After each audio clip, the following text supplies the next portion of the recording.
Pernikahan di atas kertas.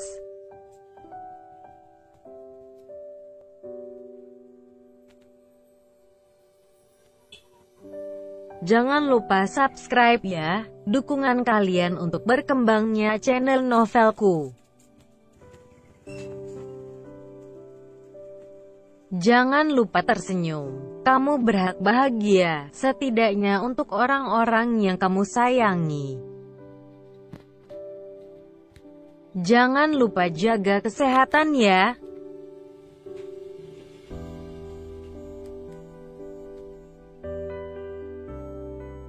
Jangan lupa subscribe ya, karena subscribe itu gratis selamanya.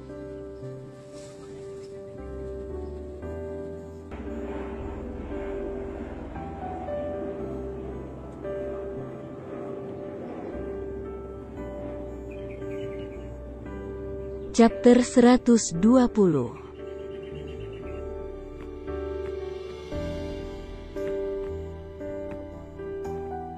Gak non, Tuan Haris udah dibawa Tuan Muda ke rumah sakit. Karena kondisinya udah berbahaya banget. Makanya Bibi disuruh Tuan Fauzan untuk bilangin hal ini ke Nyonya.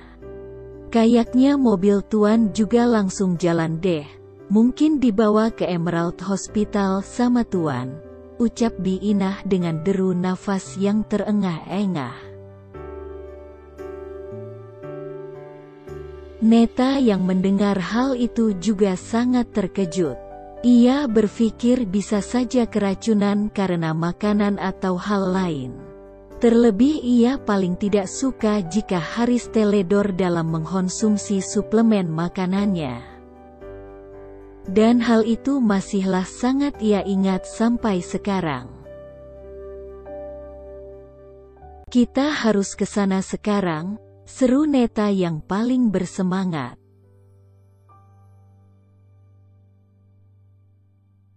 Neta yang sangat mengkhawatirkan Haris pun langsung berlarian menuju garasi. Lalu disusul Agnes dan Senja tanpa berpikir negatif sekalipun. Yang ada di pikirannya hanyalah keselamatan Haris. Setelah mobil melaju dengan sangat cepat, Neta baru tersadar kalau ponselnya lupa ia bawa. Ia menyesali hal itu, karena sebenarnya ia masih memiliki catatan untuk jenis dan jangka waktu dari obat HAR.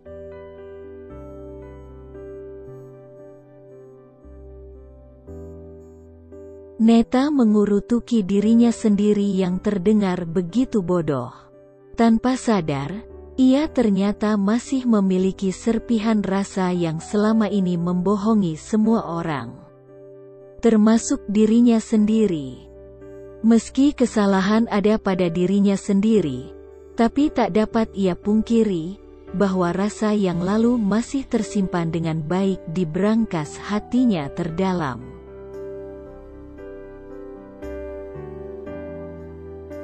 Tak butuh waktu yang lama, akhirnya mobil pun berhenti di lobi rumah sakit. Ketiganya langsung menuju ruangan yang tadi sudah di WhatsApp sebelumnya oleh Fauzan. Sayang, nanti kalian langsung ke ruangan VVIP 2. Papa udah dipindahin dari UGD ke ruangan VVIP 2. Kita tunggu kalian di sini. Begitulah isi pesan singkat yang dikirimkan Fauzan untuk sang istri. Tanpa membalasnya, Senja langsung mengajak ibu mertuanya untuk menuju sana. Dengan langkah tergopoh-gopoh dan kepanikan luar biasa. Sampai di ruangan itu, Fauzan sudah menunggu mereka di depan ruangan.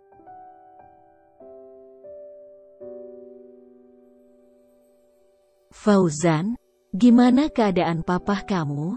Dia baik-baik aja kan? Tanya Neta menggebu-gebu.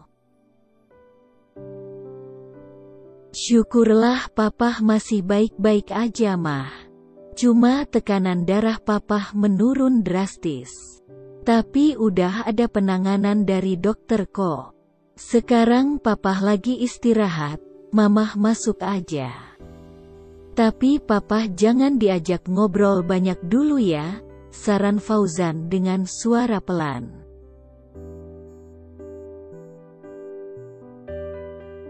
Ketika Agnes dan Neta dipersilahkan masuk, justru Fauzan malah menahan tangan Senja untuk tetap di luar bersamanya. Entah ada rencana apa, tapi yang jelas, Fauzan tak pernah main-main dengan rencana nih.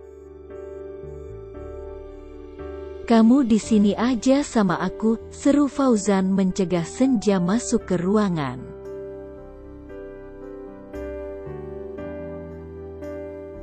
Kenapa? Aku kan juga mau lihat keadaan Papa Haris. Aku khawatir juga sama Papa Haris. Kenapa sih?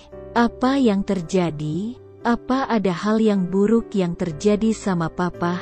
Tanya Senja semakin panik.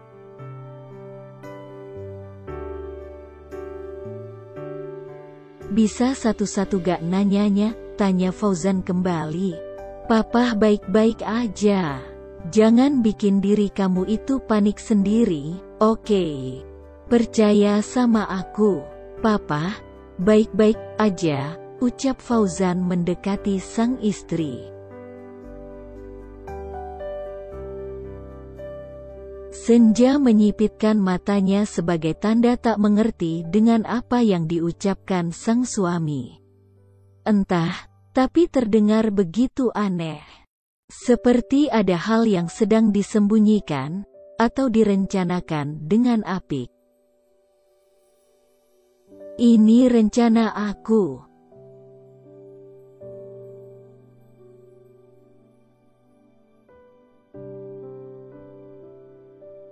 Pagi ini Kevin sudah berada di pinggir kolam renang. Dengan pandangan yang kosong, Kevin melihat-lihat jajaran bunga kesayangan mendiang istrinya dulu. Bunga-bunga yang masih sampai saat ini tumbuh subur. Kakak lagi rindu sama mendiang Kak Valeri? Aku juga rindu. Kakak tahu, selama kakak ada di Dubai, bunga-bunga lili itu selalu tumbuh dengan subur. Sesekali ada yang mati dan layu, pasti yang lainnya akan menggantikannya dengan mekar lebih banyak. Selalu begitu.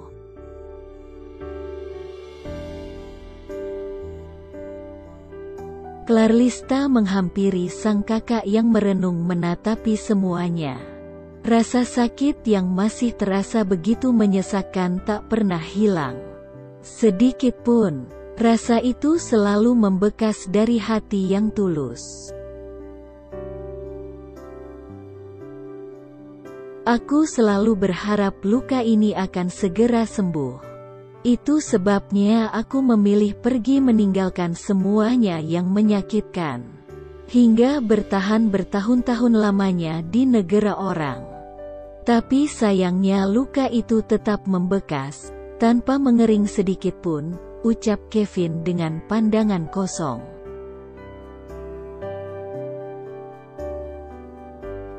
Clarlista masih sangat merasakan hangatnya cinta yang besar dari sang kakak. Cinta yang tulus tidak dapat tergantikan, bukan? Tidak semudah itu. Apalagi dalam keadaan sendiri. Dengan luka yang menganga. Bertahun-tahun aku berjuang untuk menyembuhkan luka. Aku sendirian, Clar. Andai aku tak pernah mencintainya sedalam ini, mungkin saat ini aku sudah menjadi laki-laki dengan hati yang mati, lirih Kevin. Sejak saat itu kakak putuskan untuk tinggal di Dubai demi mengobati luka hati kakak. Aku gak pernah percaya. Kakak itu selalu bohong tentang hati kakak. Hei kak, aku kenal kakak. Aku adiknya kakak. Kakak gak akan semudah itu melupakan hal yang selengkap ini. Itu gak akan mungkin. Bahkan medis profesional sekalipun tidak akan bisa menyembuhkan kakak. 'Cause the only thing that comes is the post-traumatic stresses. Mendiang Valerie, istri Kevin itu harus berangkat ke surga lebih dulu karena penyakit preeklamsia yang ia derita. Saat itu persalinan anak mereka juga harus dikorbankan karena kondisi Valerie. Tapi nyatanya sang pencipta lebih menyayangi Valerie. Jiwanya harus terpanggil menghadap sang kuasa bersama sang anak yang baru saja dilahirkan. Bayi yang seharusnya menangis, tapi tidak menangis sedikit pun.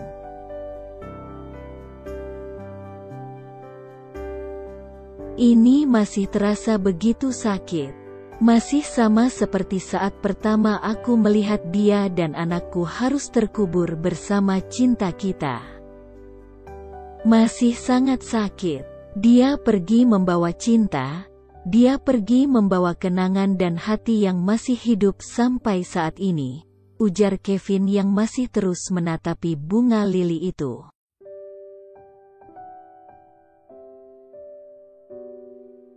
Clarlista memeluk sang kakak dengan sangat erat. Di luar sana, mungkin semua orang bahkan para pesaing sang kakak akan menganggap bahwa Kevin adalah orang yang kuat. Dia orang yang sulit terkalahkan, bahkan untuk tender-tender yang besar sekalipun. Tapi siapa sangka, hatinya rapuh. Bahkan sangat rapuh dari beda terapuh sekalipun. Laki-laki tidak akan mudah berpindah hati jika dia sudah menemukan wanita yang tepat. Begitu juga wanita, dia tidak akan mudah ke lain hati, jika dia bisa diperlakukan dengan sangat baik pula. Aku hanya rindu dengannya, Clark.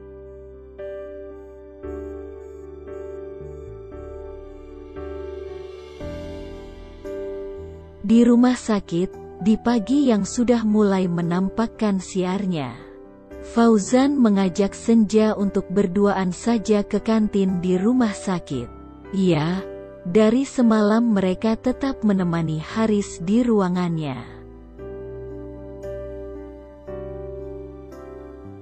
Apa? Tanya Senja terkejut bukan main. Jadi papa itu gak sakit atau gak merasakan apapun gitu? Terus kenapa papa harus masuk rumah sakit dan diinfus? Berarti kamu bohong dong sama kita?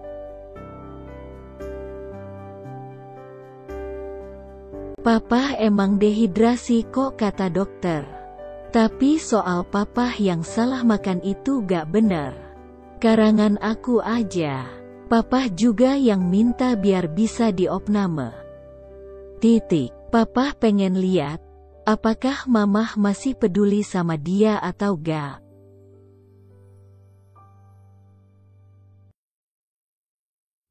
Senja baru mengerti dengan maksud dan tujuan sang suami. Cinta yang memang harus bisa diuji bukan? Jika goyah, itu patut dipertanyakan rasa cintanya. Masih tulus atau gak? Masih mau menerima atau gak?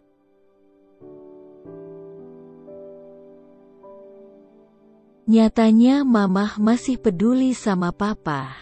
Kemarin mamah itu yang paling panik waktu papa harus dibawa ke UGD.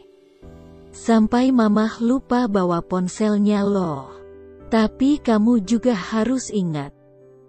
Wanita itu adalah makhluk yang paling susah ditebak. Wanita itu makhluk yang paling jenius dalam menyembunyikan perasaannya, ucap Senja mengingatkan.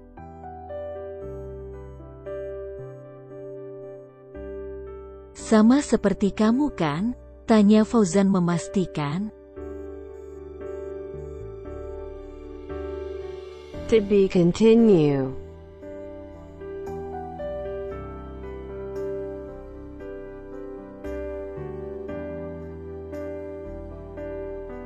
Jangan lupa subscribe dan follow Instagramku Yao. Jaga kesehatan selalu.